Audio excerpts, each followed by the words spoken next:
Hello, my name is Ron Harper. I'm going to present today on the topic of the nature of governance in Spanish colonial America with my paper Stakeholder Governance, Spanish and Indigenous Peoples Experiment with Egalitarianism. This is for History 530, Section A02, during the summer of 2022 for Professor Harry Franqui-Rivera. Let's get started. Historically, the narrative surrounding Spanish rule in colonial America has been that of the conqueror. Small groups of technologically advanced conquistadors overtook a whole continent, destroying most of them with military hardware and disease, and acculturating the rest with Spanish values, only to gaze upon their own national decline as South American peoples rose in the 19th century and won their independence. In fact, the process of colonization was much more complex, and as argued by Graff and Irigon, among others, was ultimately based on a stakeholder governance model that relied heavily on co-optation and intracolonial activities to be successful. This literature review assesses the strengths and weaknesses of several methods of analysis, including the use of knowledge gathering and usage in colonization efforts, the makeup of routes and resources materials in the colonial world, the nature of Spanish empire, colonial law, and satire to analyze the efficacy of the theory of stakeholder governance, to explain the nature of Spanish colonial rule in the Americas. To close, it draws some conclusions about stakeholder governance and its impact on modern-day South and Central American countries, including Mexico and Brazil. John R. Fisher wrote Spanish Empire in the Americas for the Encyclopedia of Western Colonialism since 1450, stating that in the capitulations of Santa Fe of 1492, the Spanish monarchs named Christopher Columbus as viceroy of the discovered lands, and granted him extensive powers to govern in the new lands and to benefit from the wealth they created. But it was not long before the crown sought to take back control of discovery and colonization of America, effectively suspending Columbus's authority. A decade later, the monarchs appointed Nicolas de Ovando, governor of Hispaniola, the island that now comprises Haiti and the Dominican Republic, and began to assert their authority over subjects of Spain who went to the New World and the indigenous peoples whom they found there. As the Spanish crown became aware of the rich potential of the Indies, it soon started to build institutions for government on both sides of the Atlantic. In 1503, the Spanish crown founded the Casa de Contratación in Seville, Spain, a chamber of commerce-like organization that had authority over all aspects of trade with the Americas, including the shipment of goods and people, imports, taxation, and the maintenance and cartography related to the trade routes of the Indies. In 1524, the Consejo Real y Supremo de las Indias, the Royal Supreme Council of the Indies, was established, providing advice to the king and to act as a supreme court for legal issues arising in the Indies. Its influence was far-reaching, since it also compiled and published the Laws for America, laws that were collected in 1681 under the title Code of Laws of the Kingdoms of the Indies.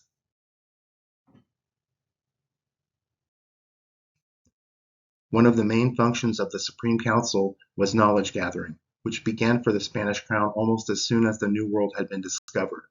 Arndt Brendeke, in his monograph The Empirical Empire, Spanish Colonial Rule and the Politics of Knowledge, discusses information and how it is used in the exercise of sovereignty. Analyzing the knowledge infrastructure of early Spanish colonial governance offers insight into later practices of stakeholder governance, cultural transfusion and exchange, and labor practices of the Spanish conquerors. As Brendeke notes, the idea of the knowing ruler was intimately bound up with a model of pastoral vigilance. What was stressed here was not the idea of some kind of empirical statistic, all-knowingness on the part of the ruler or the court. This was not about centers of calculation, making decisions in the most rational way possible. It was not the maximization of political rationality through a high degree of empirical reference that was idealized, but rather the attentiveness of rulers as a basic condition of social justice. For, in order to be just, the ruler needed to punish and reward in an adequate fashion, and this also meant being in a position to notice the behavior of his subjects, no matter how remote they were. The lessons learned from this intensive and successful effort contribute to a moderation inherent in Spanish monarchs throughout the colonial era. When Nicolas de Ovando arrived in the New World in 1502, a trusted set of royal advisors accompanied him, including a comptroller, a treasurer, and an inspector. and they established a new system of government that placed a governor in charge of each new province with administrative, legal, and at times military powers.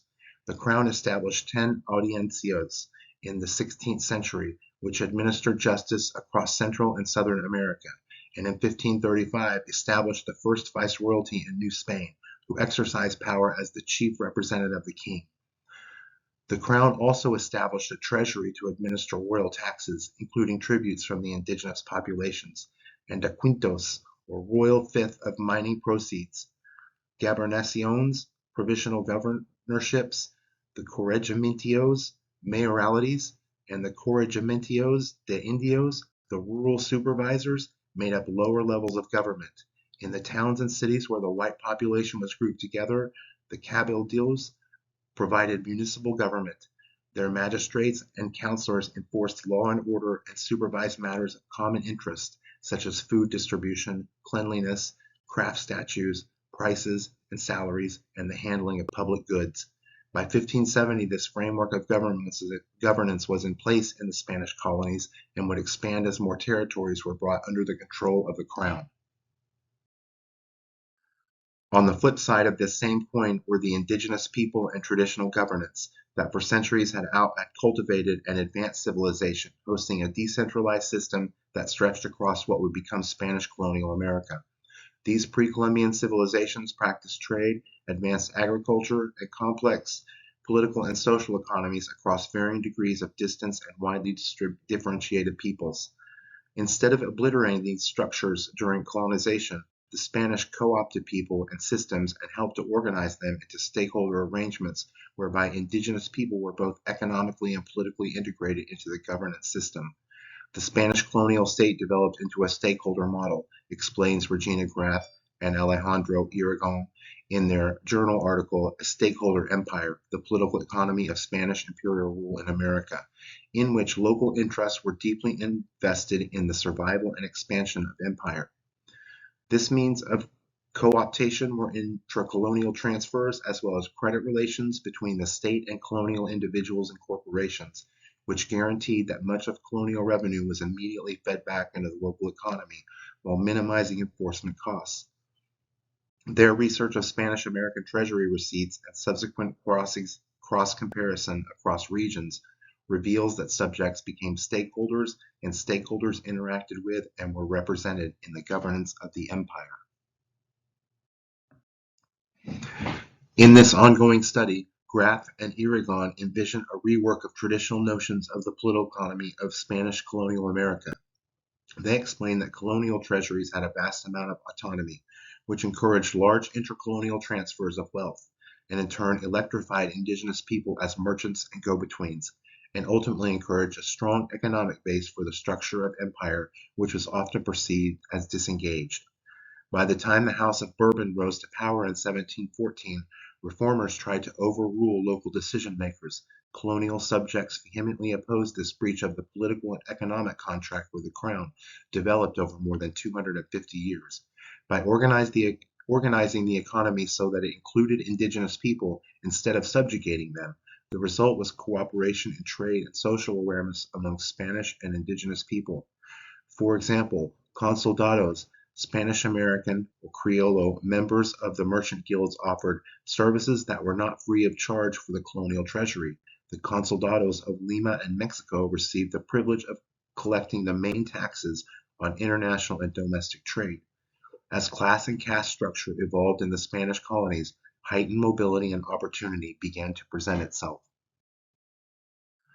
To reinforce this point, another article by Noah Corker and Tad, titled Indigenous Routes and Resource Materialities in the Early Spanish Colonial World, Comparative Archaeological Approaches, describes the routes and distribution of resources through an archaeological lens, tracing the movements of indigenous people around three specific sites: the Ruta de Colón on the island of Hispaniola, the routes connecting the southeastern Caribbean islands with mainland South America, and the Ruta de la Plata in the south-central Andes. Through this lens, one can observe the divergent trajectories of persistent appropriation and erasure in the region's routes and regimes of extraction and mobility during the 15th and 16th centuries.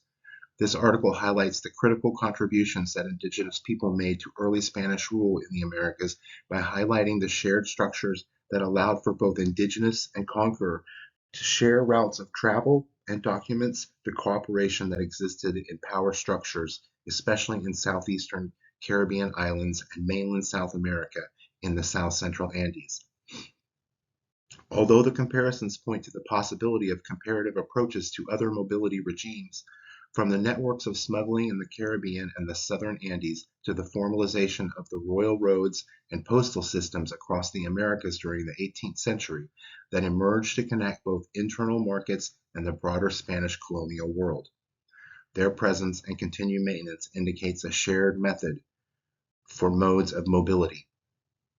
Throughout the 16th century, Spanish colonial America continued to stratify as interracial marriages began to proliferate across the colonies. The high degree of stratification among the races contributed to a diverse populace and integrated the culture, economics, and even the law into local governance in such a way as to have a permanent impact on expression.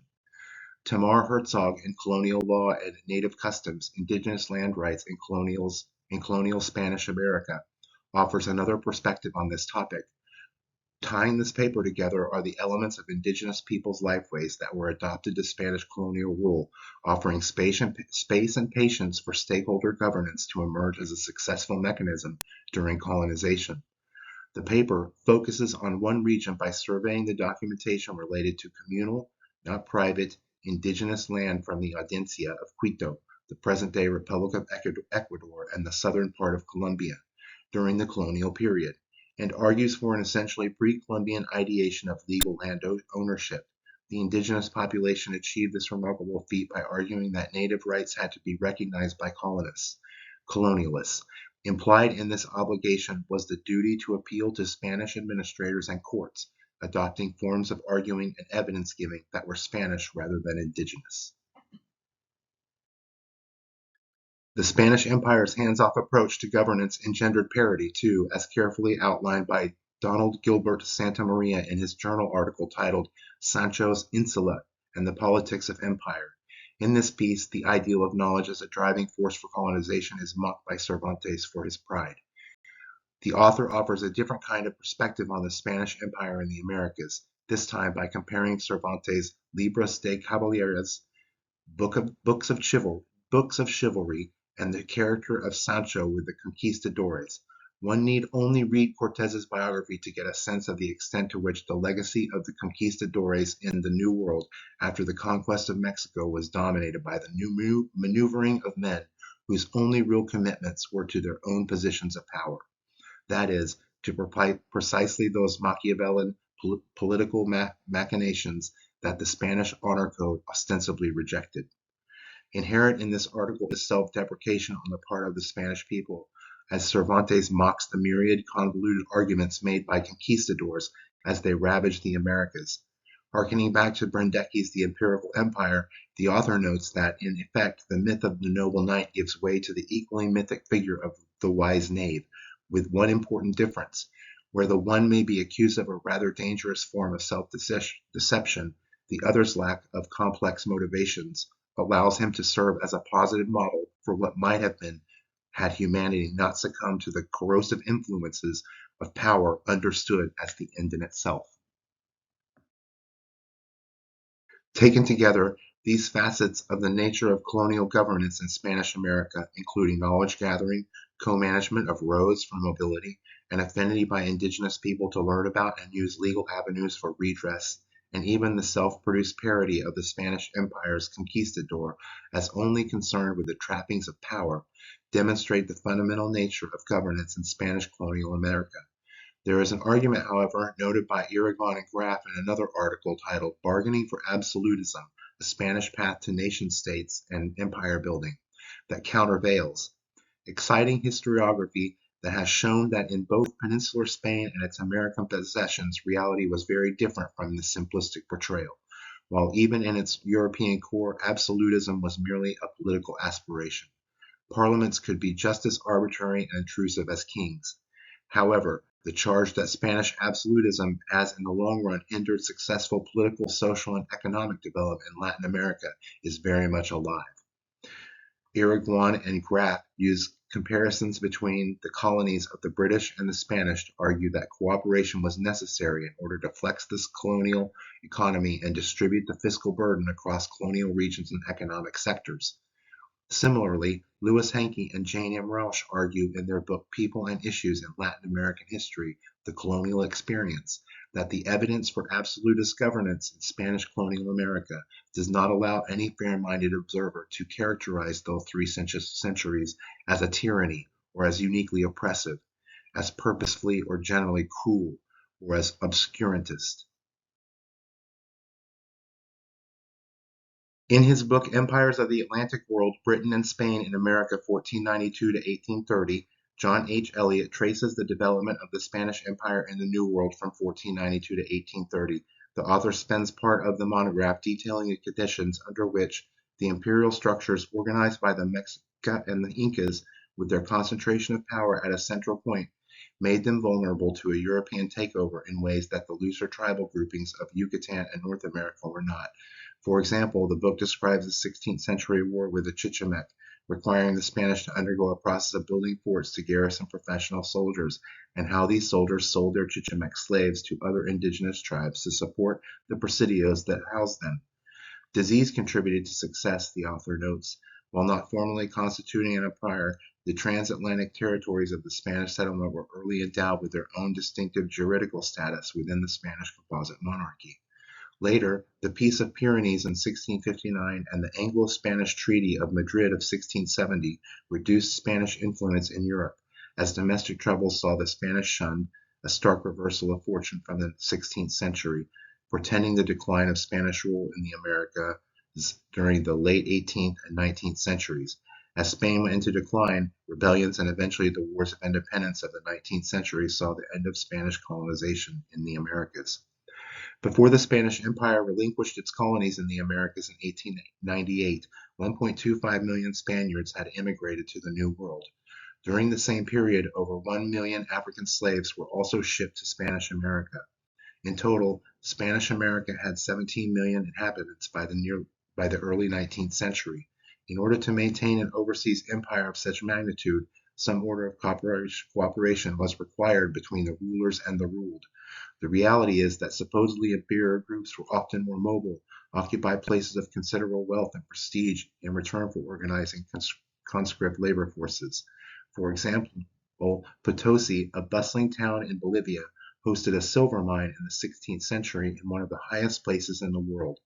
It was allocated 14,000 native conscripts each year and operated as a stop of various routes used for American and transatlantic trade.